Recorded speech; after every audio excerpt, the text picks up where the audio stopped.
अब सवाल एक और तस्वीर आपको दिखाऊं। यह तस्वीर अजित पवार के साथ जो बॉडीगार्ड थे उनका पार्थिव शरीर पहुंचा दिलीप जाधव और उनका अंतिम संस्कार हुआ।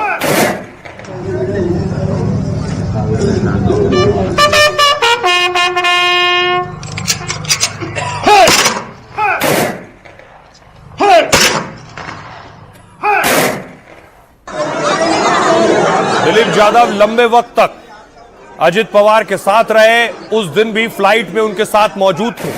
दूसरी तरफ एक फ्लाइट अटेंडेंट पिंकी माली भी अजित पवार के साथ थी। पिंकी माली भी इस प्लेन क्रैश में उनकी मौत हुई।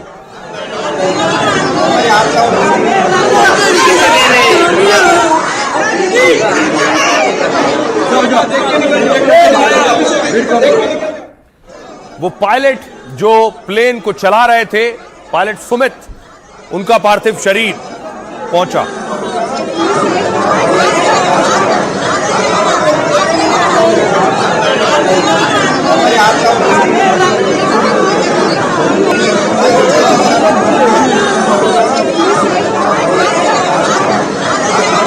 बड़ी बात यह है कि जांच आगे बढ़ रही है, प्लेन क्रैश कैसे हुआ।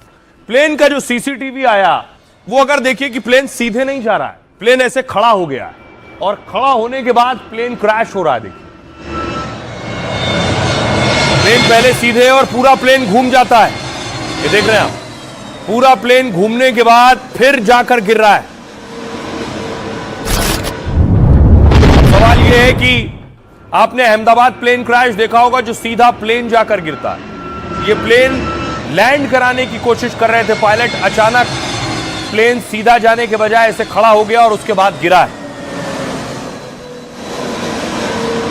और उसके बाद जो तस्वीरें सामने आई, प्लेन गिरने के बाद की तस्वीर सामने आई कि आग का गोला बन गया और बड़ा धमाका हुआ।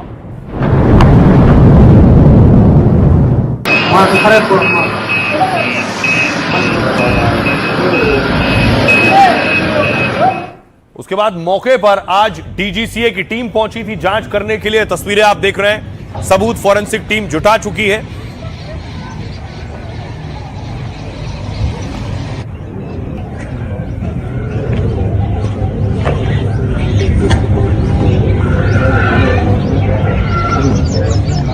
अब सवाल यह है कि आखिर प्लेन क्रैश हुआ कैसे, आखिर क्या हुआ जो प्लेन की हालत यह हो गई, प्लेन खड़ा हो गया और खड़े होने के बाद प्लेन ऐसे गिर गया।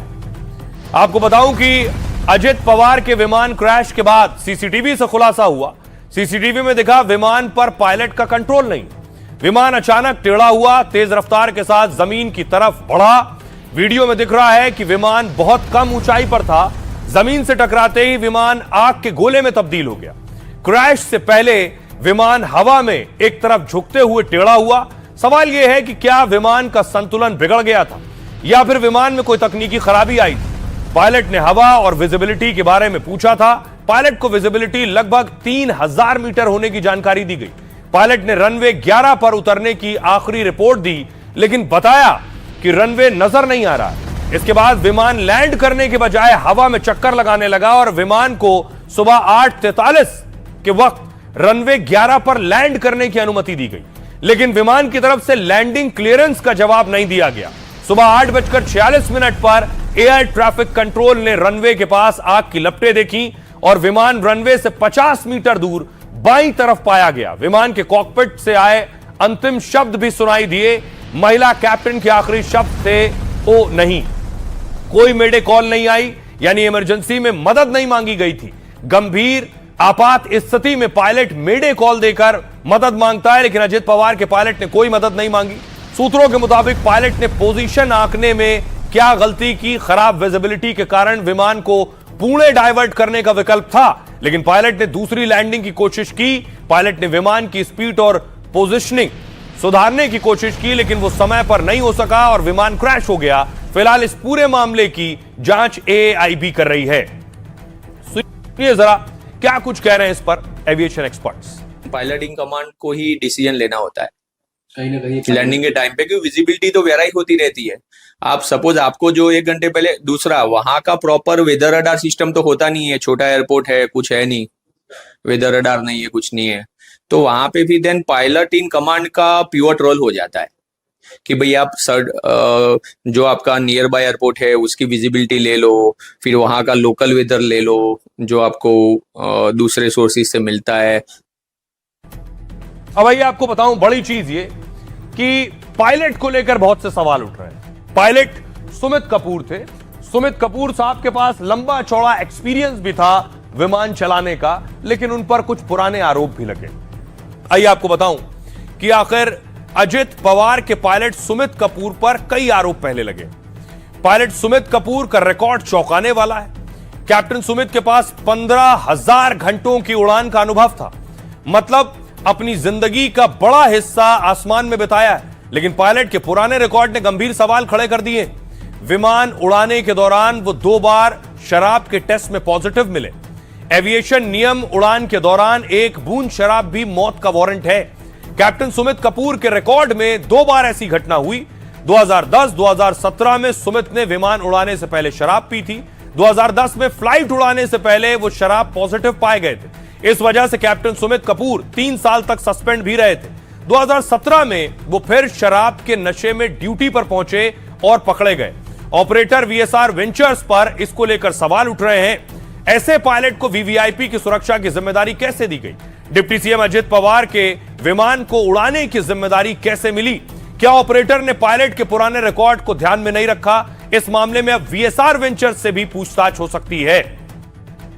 सुनिए जरा, हमारे सहयोगी रवीश रंजन खुद एक कॉकपिट में पहुंचे विमान के, और उनकी रिपोर्ट देखिए इस पर। इस वक्त एक कॉकपिट में मौजूद हैं और बिल्कुल वही सिचुएशन हम यहाँ पर क्रिएट करेंगे कि आखिर जब रनवे में विमान उतरने लगा तो कैसे हादसा हुआ। सर, एक वीडियो भी आया जिसमें अगर हम फ्लाइट की बात करें तो वो विमान बिल्कुल ऐसे जाता है जी, और फिर जो है वो दुर्घटनाग्रस्त हो जाता है जी। तो इसको आप क्या कहेंगे? अगर हम कॉकपिट के जरिए समझने की कोशिश करें तो जब लैंडिंग होती है तो किस तरीके का विमान का शेप होता है, कैसे वो लैंड करता है? जी, बेसिकली आपको इसके लिए पहले हमें बारामती का जो इंफ्रास्ट्रक्चर है उसको समझना पड़ेगा कि बारामती एक एयरपोर्ट है जहाँ पे सिर्फ एक कंट्रोल टावर है, रनवे बहुत छोटा है और किसी भी तरह की वहाँ पे नेविगेशनल एड नहीं है। अच्छा। कोई अप्रोच करने के लिए, लैंड करने के लिए कोई आईएलएस अप्रोच नहीं है। बेसिकली अगर हम देखें कि ये रनवे है, एयरक्राफ्ट आया रनवे पे लैंड करने के लिए, उसको रनवे नहीं दिखाई दिया या गलत जगह पे था जहाँ पे उसका अनुमान था, तो पहली बार में इसने गो अराउंड किया, मिस्ड अप्रोच किया।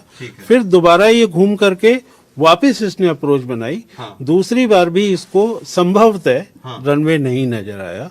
लास्ट मोमेंट पे इसको अपने लेफ्ट हैंड या राइट हैंड साइड में रनवे नजर आया। हाँ। तो इन्होंने एक शार्प बैंक दे करके उसको लैंडिंग करने की कोशिश किया। हाँ। और उसी प्रयास में ये एयरक्राफ्ट दुर्घटनाग्रस्त हो गया, ऐसा संभावित है। आपने सुना एक्सपर्ट क्या कहते हैं, लेकिन अब सवाल यह है कि ब्लैक बॉक्स सच बताएगा। तो ब्लैक बॉक्स मिल गया है जिसका इंतजार था। बताया जा रहा है कि प्लेन के बहुत से हिस्से मिले हैं और दावा है ब्लैक बॉक्स भी मिल गया है।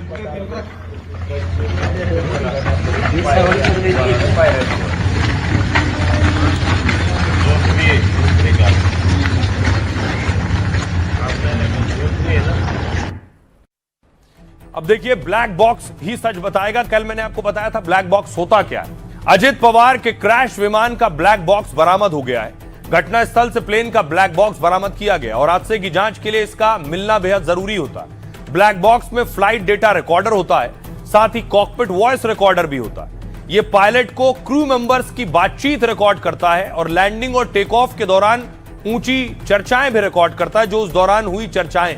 पायलट के निर्णय, चेतावनियां और बाकी संवाद सुरक्षित रहते हैं। क्रैश से पहले पायलट ने क्या निर्णय लिया, इसका पता चलता है। फ्लाइट डेटा रिकॉर्डर तकनीकी डेटा रिकॉर्ड करता है, विमान की गति, ऊंचाई, इंजन के प्रदर्शन की जानकारी बताता है और इसकी जांच से हादसे की असली वजह सामने आ सकेगी। ब्लैक बॉक्स नारंगी रंग का एक छोटा बॉक्स होता है। जिसमें विमान का डेटा सुरक्षित रहता है और किसी भी हादसे के बाद ब्लैक बॉक्स सुरक्षित रहता है। इसे इस तरह डिजाइन किया जाता है कि सुरक्षित रह सके। विस्फोट, टक्कर, भीषण आग, पानी में भी यह सुरक्षित रहता है और इस तरह का दिखता है ब्लैक बॉक्स। सुनिए जरा, आइए अब आपको बताऊं, उससे पहले तस्वीरें दिखाता हूं कि अब सवाल यह है कि ब्लैक बॉक्स मिल गया है, ब्लैक बॉक्स में आखिरी वक्त में क्या हुआ। अगर पायलट ने उस बात की जानकारी दी है कि वो किस स्थिति में है तो वो सब ब्लैक बॉक्स में होगा।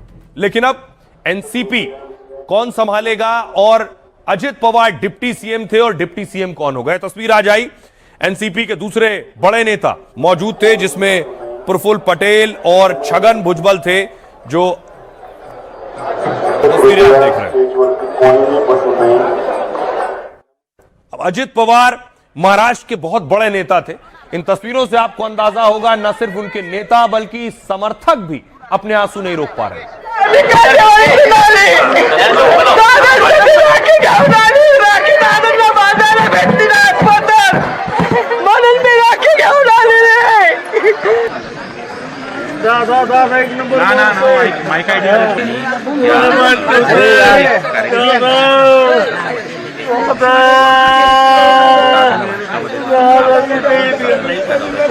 एक नंबर